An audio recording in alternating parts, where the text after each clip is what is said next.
प्रयोग व त्याचे प्रकार संक्षिप्त रूपात, कर्तरी प्रयोग सविस्तर रूपात पाहूयात. विद्यार्थी मित्रांनो, आज आपण मराठीतील प्रयोग हा घटक पाहणार आहोत.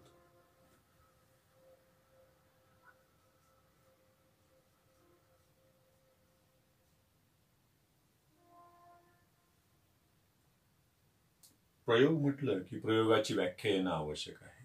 प्रयोगाची व्याख्येसाठी म्हणजे कोणताही प्रयोग करायचा असेल, थोडक्यामध्ये विज्ञानातील जर प्रयोग करायचा असेल तर आपल्याला काही ना काहीतरी साहित्य लागतं की नाही मित्रांनो. मग तसंच मराठीतील प्रयोग शिकण्यासाठी सुद्धा आपल्याला साहित्य लागणार आहे. ते साहित्य म्हणजे काय, मग त्यांचीच आपण व्याख्येमध्ये उपयोग करूया.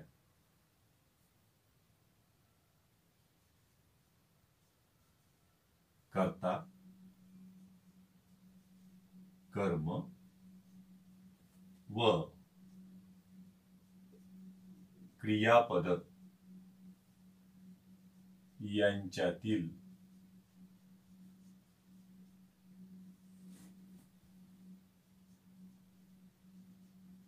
परस्पर संबंध म्हणजेच प्रयोग होय.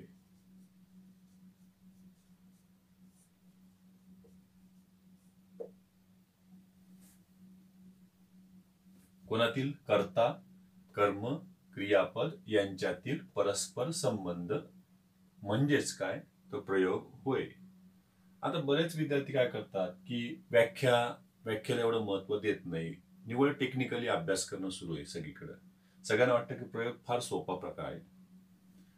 टेक्निकली म्हणजेच कसं, तर ते काही जण प्रयोगामध्ये काय करतायत पहा. प्रयोगाचे 3 प्रकाराचं विभाजन कसं केलंय. सगळ्यात पहिले प्रयोग कोणता? कर्तरी प्रयोग.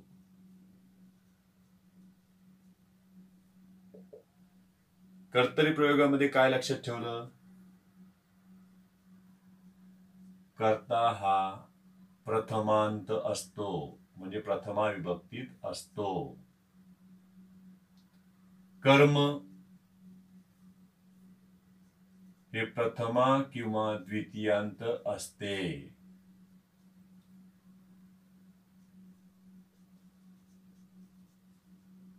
क्रियापद अकर्मक सकर्मक असू शकते, पण सर्व महत्व कोणाला दिलं?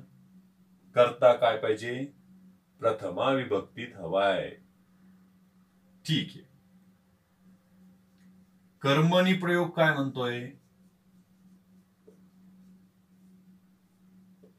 कर्मणी प्रयोगामध्ये टेक्निकली अभ्यास सुरू झाला. कर्ता हा प्रथमा विभक्तीत नसतो, म्हणजे प्रथमा सोडून तो इतर विभक्तीत आढळतो. कर्म प्रथमा विभक्तीत असते.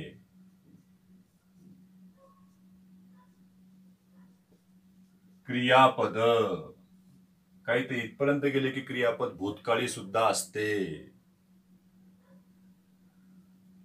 तिसरा प्रयोगाकडे वळले, तो म्हणजे कोणता? भावे प्रयोग. भावे प्रयोगामध्ये म्हणतायत कर्ता, कर्म म्हणजे कर्ता हा प्रथमांत नसतो, म्हणजे इतर कोणत्याही विभक्तीत असतो. कर्म हे देखील प्रथमांत नसते, म्हणजे इतर कोणत्याही विभक्तीत असू शकते, म्हणजे थोडक्यात द्वितीयांत असते. आणि क्रियापद काय स्थितीमध्ये असतं? तर क्रियापद लगेच लिहितात काय? क्रियापदातील धातूला वा, वी, वे हे प्रत्यय लागते. असं फार सोप्या पद्धतीनं प्रयोग सांगण्याचा प्रयत्न झालेला आहे. तर खरंच आपण हे सगळ्या गोष्टी पडताळूनच पाहूया ना, खरंच असं होतंय का? त्यातल्या त्यात सर्वात मोठा प्रश्न हा आहे की ठीक आहे बाबा, कर्ता प्रथमा नाही, कर्म प्रथमा. पण कित्येक विद्यार्थी आपल्यातले असे आहेत की त्यांना वाक्यातील कर्ताच ओळखता येत नाही, कर्मच ओळखता येत नाही. मग सांगा बरं, ते प्रथमांत कसं आहे? कारण या ठिकाणी तर कर्ताही प्रथम आहे आणि कर्म सुद्धा काय असू शकतं, काही वेळेस प्रथम असू शकतं. मग प्रयोग कसा ठरवणार आपण? उदाहरणार्थ आपण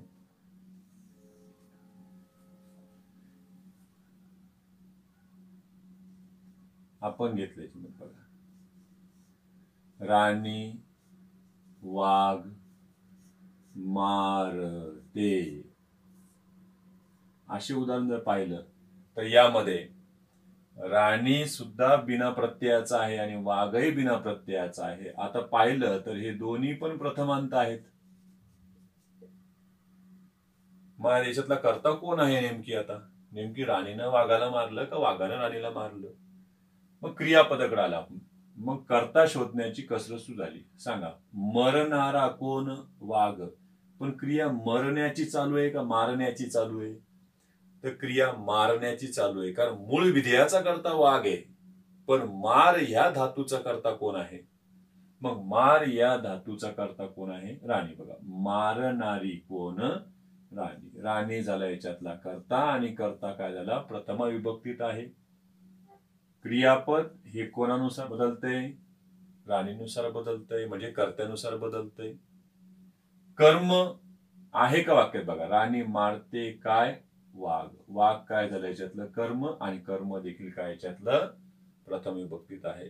ठीक आहे, मग हा प्रयोग काय झालाय? कर्ता प्रथमांत आहे, प्रयोग झाला कर्तरी.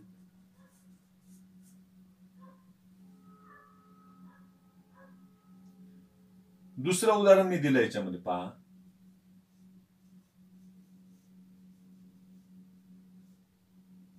राणीला वाघ मारवतो.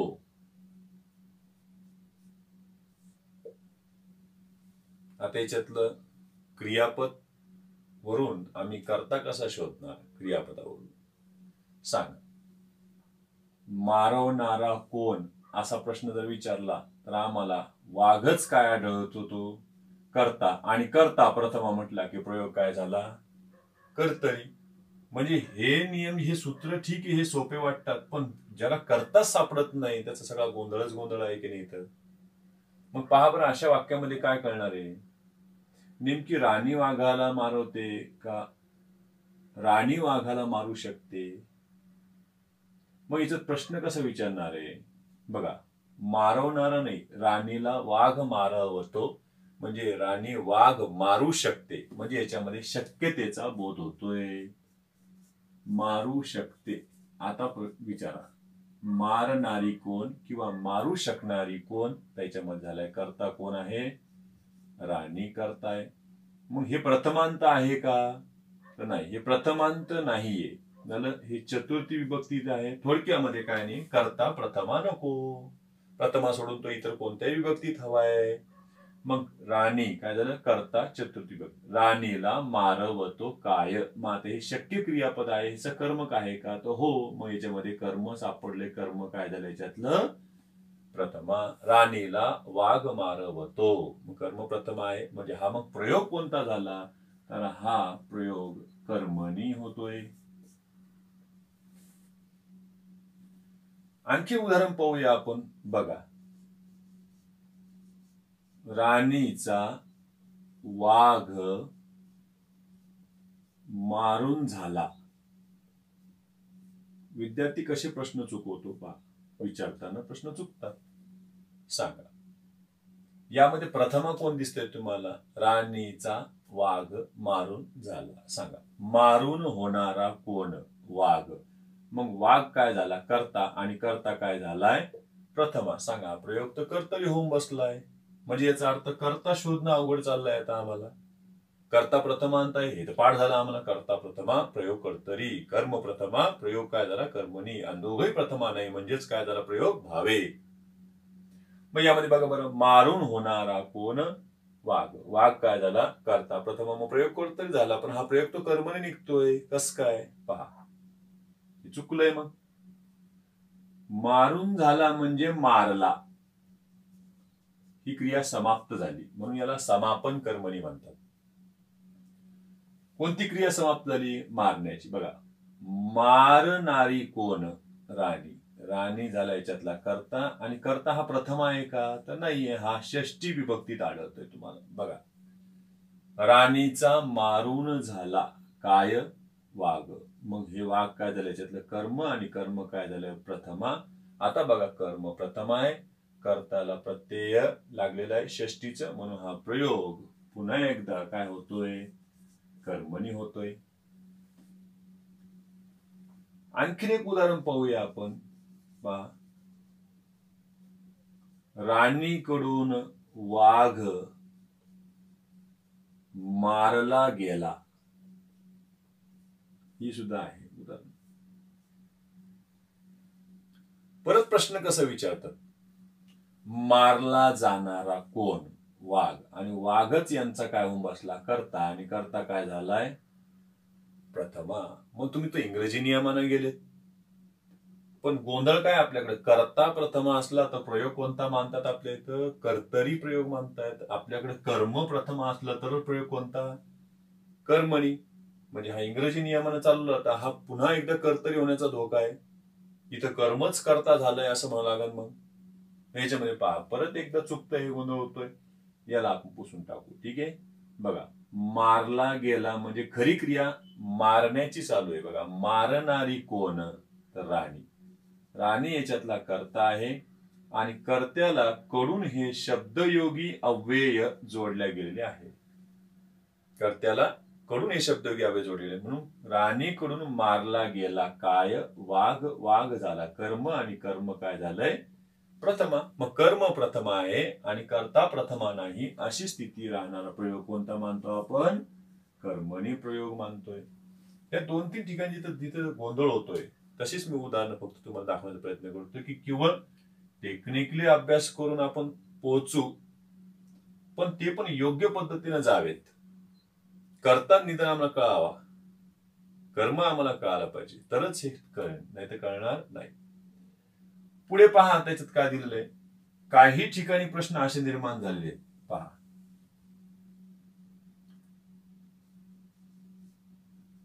मी अभ्यास करतो, आणि आणखी एक उदाहरण पहा, मी अभ्यास केला. आता इथं गोंधळ काय होतो मुलांचा, पहा, करणारा कोण, मी. मी म्हटलं तर कर्ता काय झाला याच्यातला, तर कर्ता झाला प्रथमा. म्हणजे प्रयोग कोणता झाला, कर्तरी. आता पुन्हा खालच्या वाक्यात या पहा, मी अभ्यास केला. केला म्हणजे काय, करणे. कर धातूचा भूतकाळ आहे केला. करणारा कोण, मी. मी काय झाला याच्यातला, कर्ता. कर्ता काय झालाय प्रथमा. म्हणजे तुम्ही रूपावरून गेले तर हा तुम्हाला प्रथमाच दिसणार आहे. का, कारण प्रथमा कशा ओळखतो आम्ही, सरनाम किंवा सरनामाला प्रत्यय नसते, यावरून आम्ही ओळखतो की कर्ता काय असतो, प्रथमा असतो. आणि कर्ता प्रथमा असला की प्रयोग कोणता झाला, कर्तरी. थोडासा विचार करा विद्यार्थी मित्रांनो, की इथेही मी आहे, इथेही मी आहे, दोन्हीकडे प्रथमा आहे, मग क्रियापद का बदलतंय, याचा अर्थ प्रयोगामध्ये फरक असावा. मी यावर एक सोपी पद्धत आहे बघा. मी, आम्ही असे जर 2 सर्वनाम आले तर त्यांचे प्रथमांत आणि तृतीयांत रूपे सारखेच असतात. मग ते ओळखायचं असेल तर तुम्ही त्या ठिकाणी एखादे नाम वापरून पाहावे. नामाला जर प्रत्यय लागलं ने किंवा नी तर समजायचं की तो तृतीयांत आहे, म्हणजे तो प्रयोग कर्तरी नाही.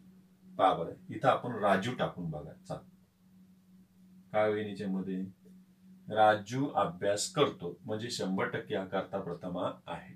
इथं टाका बरं, राजू अभ्यास केला. राजू अभ्यास केला का राजूने अभ्यास केला, राजू ने अभ्यास केला. म्हणजे याचा अर्थ मी हे प्रथमांत नाही, केवळ तुम्हाला रूपानं दिसलं होतं ते प्रथमांत, पण हे निघालं कोण, तृतीय विभक्तीमध्ये. पहा, म्हणजे याचा अर्थ हा प्रयोग आता कर्तरी राहिलेला नाही. मग कोण होईल पाहूया आपण. मी अभ्यास केला, करणारा कोण, मी. मी केला काय, अभ्यास. मग इथलं कर्म काय आहे, प्रथमा. इथलं सुद्धा कर्म काय आहे, प्रथमा.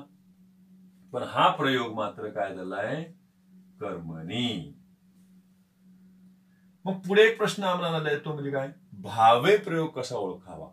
कोणता प्रयोग, भावे. भावे म्हणलं आपल्याला म्हणतात कर्ता व कर्म या दोघांनाही विभक्ती प्रत्यय असते, थोडक्यात ते प्रथमांत नसतात. आणि काही आणखी सोप्या टेक्निक द्यायचा प्रयत्न केला की क्रियापदाला वा वी वे प्रत्यय असते. मी तर म्हणतो या सगळ्या गोष्टी हे चूक आहेत. वा पुल्लिंगी, वी स्त्रीलिंगी, वे नपुसकलिंगी, पण ते पण आम्हाला पडताळून पाहावं लागेल की ह्या दोघांच्या लिंगानुसार बदलायला नको.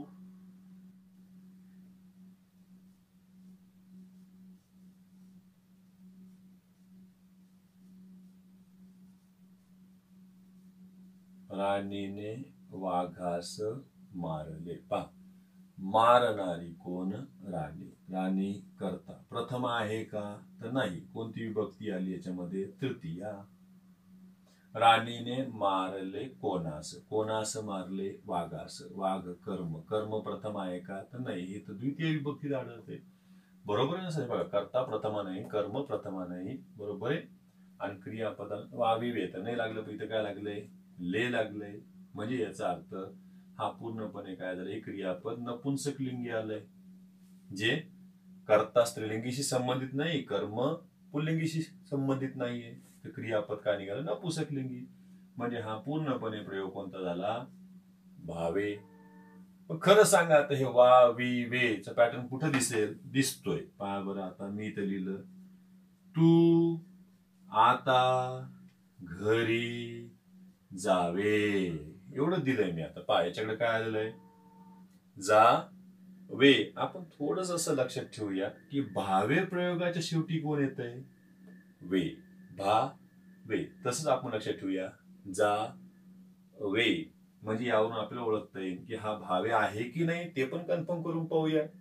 जसं आपण याआधी मी आम्ही ह्या दोन सर्वनामाच्या ऐवजी आपण नामाला वापरलं, तर आपल्याला लगेच कळालं की एका ठिकाणी नामाला प्रत्यय नव्हता, एका ठिकाणी नामाला प्रत्यय लागला. तसंच आपण तू तुम्ही या सर्वनामाविषयी देखील माहिती करून घ्यावी. तू तुम्ही या सर्वनामाचे प्रथम आणि तृतीयांत रूप सारखेच असते. त्या ठिकाणी आपण नाव ठेवून बघावे, एखादं नाव वापरून बघा, त्यावरून कळून तुम्हाला. पहा, राजू आता घरी जावे का राजूने आता घरी जावे? तर लगेच उत्तर आपल्याला भेटतं की या सर्वनामाला जर बाजूला काढलं तर इथं काय लावता येतं? म्हणजे याचा अर्थ हा कर्ता प्रथमा नाहीये, कोणी तृतीय विभक्तीत आहे आणि त्याचा याच्यावर काही परिणाम होत नाही. आता तुम्ही तू काढा बाजूला किंवा तुम्ही घ्या, तरी इथं फरक पडणार नाही. बघा, तुम्ही आता घरी जावे, तू आता घरी जावे, राजूने आता घरी जावे, राणीने आता घरी जावे, दोघांनी आता घरी जावे. फरक पडला का? नाही. म्हणजे याचा अर्थ हा प्रयोग पूर्णपणे काय आहे? भावे. काही जण असे प्रश्न घेतात बघा, सर्वांनी परमेश्वराची भक्ती करावी, अशी वाक्य लगेच पाहतात. काय सर वाविवे आलं, सर वाविवे आलं, सर भावे. खरंच आहे का भावे? आपण पाहू ना. बघा बघा, कर करावी कोणी? सर्वांनी. सर्वांनी काय झालं याच्यातला? कर्ता तृतीया. सर्वांनी करावी काय? भक्ती. भक्ती काय झालं याच्यातला? आता कर्म. कर्म कोणती विभक्ती? ते प्रथमा. पहा बरं, आता परत ह्या नियमानं मदत केली तुम्हाला. कर्ता काय झालं? तृतीयांत. कर्म काय झालाय? प्रथमा. बघा, क्रियापद भक्ती या कर्माच्या लिंगानुसार बदलतंय का पाहूया आपण. भक्ती लिंग काय आहे? स्त्रीलिंगी. क्रियापद काय झालं? स्त्रीलिंगी. तुमचं इकडचं क्रियापद वा वी नकोय, आपल्याला काय पाहिजे? ते नपुंसकलिंगी हवंय, तेव्हाच ते शक्य नाही तर नाही. म्हणजे याचा अर्थ हा प्रयोग भावे होत नाही. हा प्रयोग कोणता होतोय? कर्मणी. तर विद्यार्थी मित्रांनो, हे आपण फक्त संक्षिप्त रूपात प्रयोग आपण पाहिले. कर्तरी कर्मणी भावे हे ओळखायचे असेल तर सगळ्यात पहिले तुम्ही व्याख्येकडे महत्व द्या. कर्ता कर्म व क्रियापद यांच्यातील परस्पर संबंध. पण यांच्यातील परस्पर संबंध निव्वळ तुम्ही विभक्तीच्याच बळावर लावायला लागलेत का? तर नाही. मग याची सविस्तर माहिती घ्यायची असेल मित्रांनो, तर आपण हा व्हिडिओ पाहत राहा. मित्रांनो, आता आपण कर्तरी प्रयोगाविषयी सविस्तर माहिती घेऊया, जेणेकरून आपल्याला 100% हा प्रयोग जमला पाहिजे. याच्यात कुठेही उणीव नको. कारण परीक्षेमध्ये आम्हाला केवळ प्रश्न अटेम्प्ट करायचे नसतात, तर ते योग्य रीतीने अटेम्प्ट करायचे असतात आणि त्यातून आपल्याला गुण मिळवता आले पाहिजे. लक्षात ठेवायचं. कारण काय झालं की बऱ्याच जण असं वाटतं की मराठी विषयाला मला सहज मार्क पडतात, मग मराठी विषयच हा स्कोरिंग आहे, बरोबर आहे. पण ही गोष्ट परीक्षकाला देखील चांगली माहीत झाली की ज्या ठिकाणी 60 मार्क मराठीतून आणि 40 मार्क इंग्रजीतून आणि दोन्ही मिळून विद्यार्थी जर 60 घेत असेल तर काही विद्यार्थी केवळ मराठीतूनच 55 काढण्याचा प्रयत्न करतायत आणि इंग्रजीतून कसे तरी 5 मार्क मिळवतायत. तुम्ही विचार करा, म्हणजे मराठीचा पेपर हा तुलनेत सोपा आता ठेवला जाणार नाही, तो अवघडच ठेवला जाईल. आपण असं करूया की उदाहरणं अवघडच येतील अशा पद्धतीने आपण अभ्यास करावा. कारण कॉम्पिटिशनच एवढी वाढलेली आहे की आम्ही म्हणतो की 30,000, 35,000, 36,000 जागा निघतात आणि 8-8, 10-10 लाख फॉर्म असतात त्याला. खरंच सांगा, कोणाची निवड होणार त्यामध्ये? निवड करायची तर मग सोपे प्रश्न घेऊन करायची का? तर नाही, मग अवघड प्रश्नच. सोपे उदाहरण आले तर आम्हाला जमतीलच, हो, त्यात काही वादच नाही, कारण त्यातून सगळंच येणार. ठीक आहे, आज आपण कर्तरी प्रयोग सविस्तररित्या पाहूया.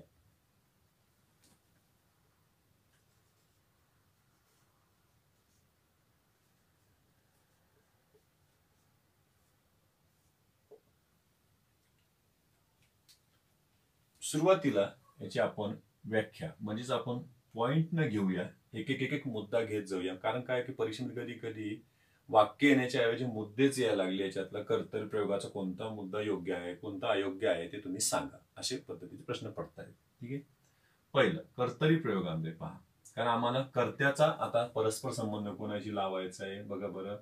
क्रियापदाशी पण लावायचा आहे आणि कर्म असेल तर कर्माशी देखील लावायचं आहे. पहिले व्याख्या पहा, कर्त्याच्या लिंग व वचन यानुसार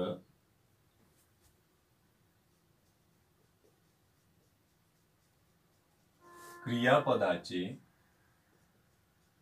लिंग व वचन बदलते. मी लिंग व वचन हे शब्द दोनदा मुद्दाम करून वापरले, जरीही व्याकरणाच्या नियमात हे बसणार नाहीये, भाषेच्या नियमात बसत नाही की एकाच वाक्यामध्ये एकच दोन नाम डबल डबल वापरले. ठीक आहे, मान्य आहे मला, ही चूक माझी, पण संबंधासाठी हीच पद्धत योग्य आहे सध्या तरी. कर्त्याच्या लिंग वचन यानुसार क्रियापदाचे, बघा क्रियापदाचे लिंग व वचन हे दोन्हीच्या दोन्ही कोणानुसार बदलतायत? कर्त्याच्याच लिंग वचनानुसार बदलतायत. केवळ कर्त्याच्या वचनानुसार क्रियापद बदलत नाहीये, लक्षात ठेवायचं. कर्त्याच्या लिंगानुसार सुद्धा क्रियापद बदलतंय, कारण कर्त्याच्या लिंगानुसार जर क्रियापद बदल नाही तर तुम्ही संकर प्रयोगामध्ये प्रवेश करता. लक्षात ठेवायचं, थोडीशी चूक झाली की झालं, संपलं आपलं. मग यामध्ये दुसरा आता पॉइंट काय, कर्ता हा धातू रूपेश असतो. पुष्कळ विद्यार्थी या पॉइंटकडे लक्ष देत नाही. कर्ता हा धातुरूपेश असतो म्हणजे काय? धातुरूपेशला फोडा बरं तर तुम्हाला लक्षात येईल. बघा, धातुरूप अधिक ईश, आपण हे फोडून पाहिला शब्द. आता धातुरूप म्हणजेच काय, तर क्रियापदाचे रूप कोणानुसार बदलणारे? लिंग व वचन यानुसार बदलणारे. कोणाच्या लिंग वचन यानुसार बदलणारे? तर कर्त्याच्या लिंग व वचन यानुसार धातूचे रूप बदलेल. म्हणजे ह्या धातू रूपाचा ईश म्हणजे स्वामी धनी कोण आहे? तर कर्ता आहे. मग मला सांगा की ह्या दोन्हीही मुद्द्यांचा अर्थ एकच झाला की नाही झाला? तर हो, हे दोन्हीही मुद्दे एकमेकाच्या समानार्थी झालेले आहेत. कर्ता हा काय असतो? धातू रूपेश असतो. तिसरा मुद्दा याच्यातला पहा, जो आमच्या आवडीचा आहे. कर्ता हा प्रथमा विभक्तीत असतो, म्हणजे त्याला प्रत्यय नसते, अप्रत्ययी असते. कर्ता हा प्रथमा विभक्तीत असतो. चौथा जो मुद्दा येतोय, म्हणजे पहिले तीन मुद्दे आम्हाला केवळ हा प्रयोग कर्तरी आहे का नाही ते ओळखण्यासाठी मदत करतायत. चौथा जो मुद्दा आहे तो म्हणजे कर्तरीचे उपप्रकार आम्हाला माहित करायचे की ते अकर्मक कर्तरी आहे का सकर्मक कर्तरी आहे. चौथा मुद्दा त्यामध्ये क्रियापदाच्या, बघा, क्रियापदाच्या अकर्मक किंवा सकर्मक रूपावरून कर्तरी प्रयोगाचे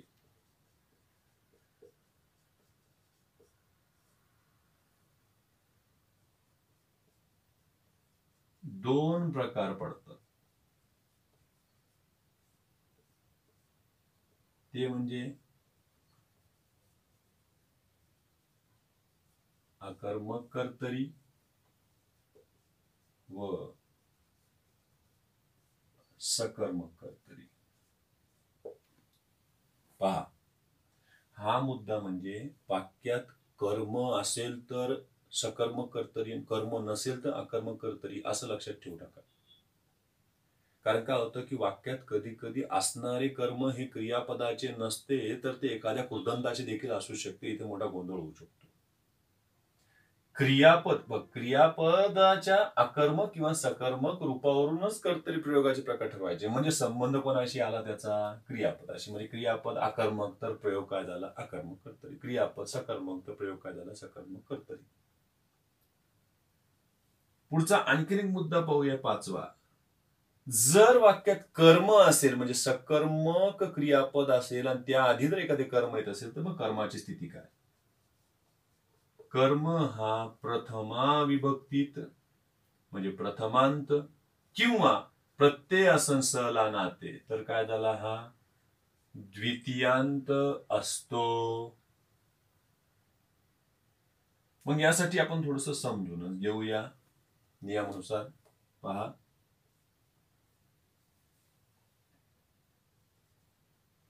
यामध्ये कर्ता, कर्म आणि क्रियापद तिघांचा संबंध. म्हणजे कर्म येईलच असं काही नाहीये, बरोबर. मग याच्यामध्ये बघा बरं, क्रियापद कर्ता, कर्ता कर्त्याच्या कशानुसार बदलावं? लिंग व वचन. पहा, म्हणजे हे कर्त्याचं लिंग व वचन यानुसार काय बदलणार आहे? क्रियापदाचे लिंग व वचन बदलणार आहे. कर्ता कोणत्या विभक्तीत पाहिजे म्हणतायत? की प्रथमा विभक्तीत हवाय. आणि कर्माची स्थिती कर्म असेल तर ते प्रथमा किंवा काय असेल? द्वितीयांत असू शकते. पण खरं पाहिलं तर कर्तरीनुसार म्हणजे कर्तरी प्रयोगात कर्त्यानुसारच काय बदल पाहिजे? लिंग वचन यावरून खऱ्या अर्थाने तुम्ही कर्तरी ओळखता आणि उपप्रकार ओळखण्यासाठी तुम्ही क्रियापदाची मदत घेताय. मग यासाठी आपण उदाहरणं पहा, मी इथं दिलंय, राजू शेळी मारतो. मारणारा कोण आहे? राजू. राजू काय झाला? कर्ता. तुम्ही जर टेक्निकली अभ्यास केला तर तुमचं बरोबर आहे ना, राजू कर्ता प्रथमा, बरोबर आहे. कर्तरी प्रयोग, त्यात काही वादच नाहीये. बघा, राजू शेळी मारतो. राजू हे लिंग जर पाहिलं तर पुल्लिंगी आहे आणि लिंग जेव्हा ओळखतो त्या अर्थी तुमचं एक वचन आहे नामाचं, त्यात काही सांगायची हरकत नाहीये. कारण नामाचं एक वचन असेल तरच तुम्हाला त्या नामाचं लिंग ओळखता येतं. अनेक वचन नामाचे तुम्ही लिंग ओळखण्याचा प्रयत्न करू नका, कारण जोपर्यंत तुम्ही एक वचन करणार नाही तोपर्यंत त्याचं तुम्ही लिंग ओळखू शकत नाही. मग यामध्ये बघा, कर्ता काय झाला? पुल्लिंगी. ठीक आहे. राजू मारतो काय? शेळी. शेळी काय झालंय? कर्म. कर्म लिंग ओळखलं तर काय झालं? हे स्त्रीलिंगी. तो शेळी, ती शेळी का ते शेळी? तर आम्ही ती शेळी म्हणजे स्त्रीलिंगी म्हणतो. मग आता क्रियापदाचा शेवट पहा बरं. राजू शेळी मारतो. क्रियापद कोणत्या लिंगात आहे? पुल्लिंगी आहे. एक वचनी आहे तेव्हाच तर लिंग ओळखलं आपण. ठीक आहे. मग इथं कर्ता, आता तुम्ही विभक्तीकडे वळालात. काय वळालात? विभक्ती काय? प्रथमा. आणि कर्म सुद्धा काय तुमचं आता? प्रथमाचे. म्हणजे याचा अर्थ हे क्रियापद तुमचं सकर्मक रूपात होते. हे तर मान्य झाले, कारण मारण्याची क्रिया ही सकर्मक झाली. राजू शेळी मारतो. म्हणजे हा प्रयोग सुरुवातीला तुम्ही ओळखला तो म्हणजे काय? कर्तरी प्रयोग. कशावरून? कर्ता प्रथम आहे म्हणून देखील ठीक आहे, पण कर्ता पुल्लिंगी आहे आणि त्यानुसार क्रियापदाचं लिंग बदललेलं आहे. जर आपण राजूचं राणी केलं असतं आणि शेळीचं जर उंदीर केला असता तर काय फरक पडला असतं सांगा बरं? राणी उंदीर मारतो का मारते? मारते. म्हणजे याचा अर्थ लिंग बदलते 100%. म्हणजे कर्तरी आणि क्रियापद सकर्मक असल्यामुळं हा प्रयोग कोणता झालेला आहे? सकर्मक कर्तरी. दुसरं उदाहरण घेतलंय आपण, पहा बरं. राणीला दूध आवडते. आता पहा, आवडणारे कोण असा प्रश्न विचारा. मग आवडणारे कोण? दूध. दूध करता. ठीक आहे. दूध करता येतेच लिंग ओळखाना कोणतं आहे? तर तो दूध, ती दूध, ते दूध. तर आपण लगेच म्हणूया ते दूध. म्हणजेच काय? नपुंसकलिंगी. आणि क्रियापद बघ बरं नपुंसकलिंगी आहे का? बघा, मग क्रियापद सुद्धा तुम्हाला नपुंसकलिंगीच आढळते. पहा बरं, दूधचं तुम्ही चहा करा बरं. चल, राणीला चहा आवडतो. लगेच आपण लिंग बदललं. बरं, राणीला बिस्किटे आवडतात. म्हणजे याचा अर्थ वचनही बदललं. म्हणजे लिंग वचन कर्त्यानुसार बदलतंय, म्हणून हा प्रयोग कोणता झालाय? कर्तरी. मग आता प्रश्न उरलाय हा अकर्मक कर्तरी आहे का सकर्मक कर्तरी आहे? कारण बऱ्याच जणांनी कर्म शोधण्याच्या बऱ्याच पद्धती क्लुप्त्या लावून ठेवल्या की सर काय कोणाला या प्रश्नाचं उत्तर आलं की लगेच कर्म सापडतं आणि प्रयोग लगेच कर्मणी, नाही तर लगेच सकर्मक कर्तरी, लगेच सकर्मक भावे आमच्या. पहा बरं, आवडते, दूध आवडते कोणाला? राणीला. लगेच विद्यार्थी चूक काय करतो? कर्म. कर्म केला की लगेच हा प्रयोग कोणता होऊन बसन तुमचा? हा कर्तरी. आणि लगेच तुम्ही याचं काय करून ठेवलंय? सकर्मक कर्तरी. मग हा प्रयोग चुकलाय तुमचा विद्यार्थी मित्रांनो. कशामुळे? कारण बा आवड हे जे क्रियापद आहे ते अकर्मक क्रियापद आहे. कारण ही क्रिया फक्त कर्त्यापुरतीच मर्यादित आहे. ती पुढे कोणावरही पोचत नाही, कोणावर प्रत्यक्ष क्रिया होत नाही. मग काय झालं? दूध आवडते, पण ही आवडण्याची क्रिया कोणाला उद्देशून चालू आहे? तर ती राणीला उद्देशून चालू आहे. म्हणून राणीला ह्याच्यातलं कर्म नाहीये विद्यार्थी मित्रांनो. हे काय आहे? संप्रदान आहे. आणि संप्रदान कोणत्या विभक्ती? ते चतुर्थी विभक्ती. संप्रदान हे इथं येणारे चतुर्थी विभक्तीतलं घटक कर्माचं कार्य करू शकत नाही, कारण ही क्रिया अकर्मक रूपात आहे. थोडस एक तुम्हाला टेक्निक अशी देऊन देतो. प्रभावी नाहीये, पण एक मला वाटतं 90-95% तुमच्या कामामध्ये पडेल. तर अपवाद आढळतातच. बरोबर, की क्रियापदाला लागून जर करता आला तर शक्यतो क्रियापद काय राहण्याची शक्यता आहे? अकर्मक. बघा, मी तुम्हाला टेक्निक दिली, पण आपण ही सगळी पडताळून पाहणे, पुस्तकातले उदाहरणं पडताळून पाहणे, काही अपवादे त्याला असू शकतात. तर कधी कधी कर्म सुद्धा त्या क्रियापदाला लागून येऊ शकतो आणि करता दूर जाऊ शकतो, अशी स्थिती आढळ येते. पण आपण पाहावा, आवडणारे कोण? दूध. लगेच क्रियापदाला लागून काय येतो? करता येतो. अकर्मक आपल्याला सापडू शकते. ठीक आहे. तिसरं उदाहरण मी देतोय.